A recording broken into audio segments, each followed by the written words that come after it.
Magandang araw po, magandang buhay. Yan, kaganda ng ating paminta ngayon. Dami ng bunga. Yan, yan ang bunga niya.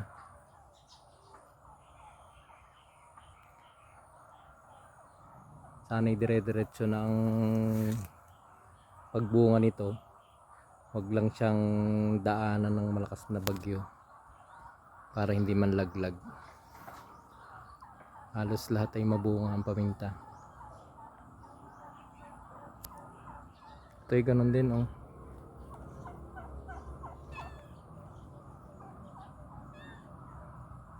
Mabunga din siya. Halos lahat, pati ito. Yan.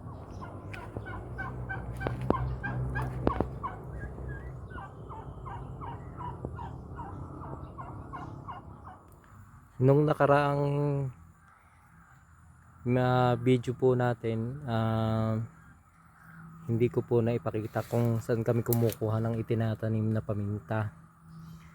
So dito po yung kinukuha sa pinakamababa, din sa pinakapuno. Yan, o, puno ng paminta. Ito yung mga nasuloy sa baba.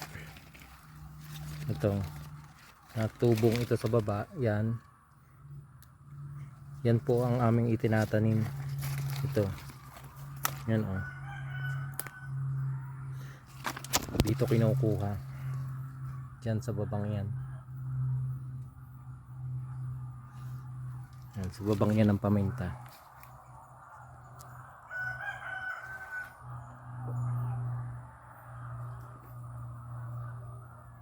Update ko lang po kayo doon sa itinanim natin paminta. Ayan, o, may bagong dahon na siya. So ibig sabihin may posibilidad na mabuhay na siya. Wag lang masagi. Yan, o, pati yung mga may nag-uumpisa na ring tumubo. Yan, may mga dahon na.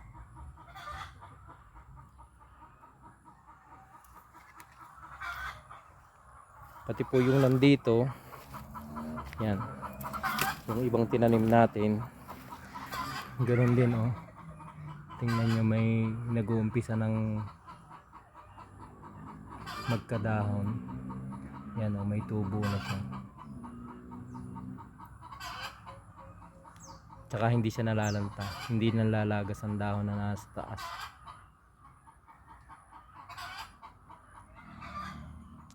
Halos lahat po ay yan, sariwa ang dahon.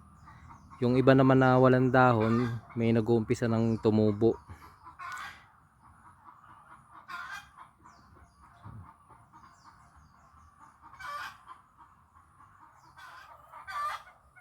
Dito naman po sa pagitan ng mga paminta, yan, may mga tinanim kaming pinya, tapos may luya. Yan, may luya. Ito, mga luya ito. Yan.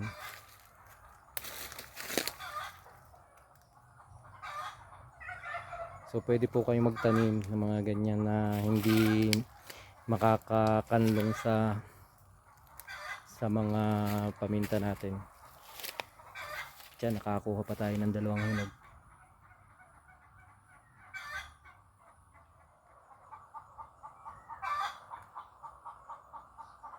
So hanggang dito muna po ulit. In-update ko lang po kayo doon sa ating tinanim kung anong development na. So maraming salamat po sa inyong suporta at panonood sa aking mga video. So hanggang sa susunod po. Happy farming po ulit.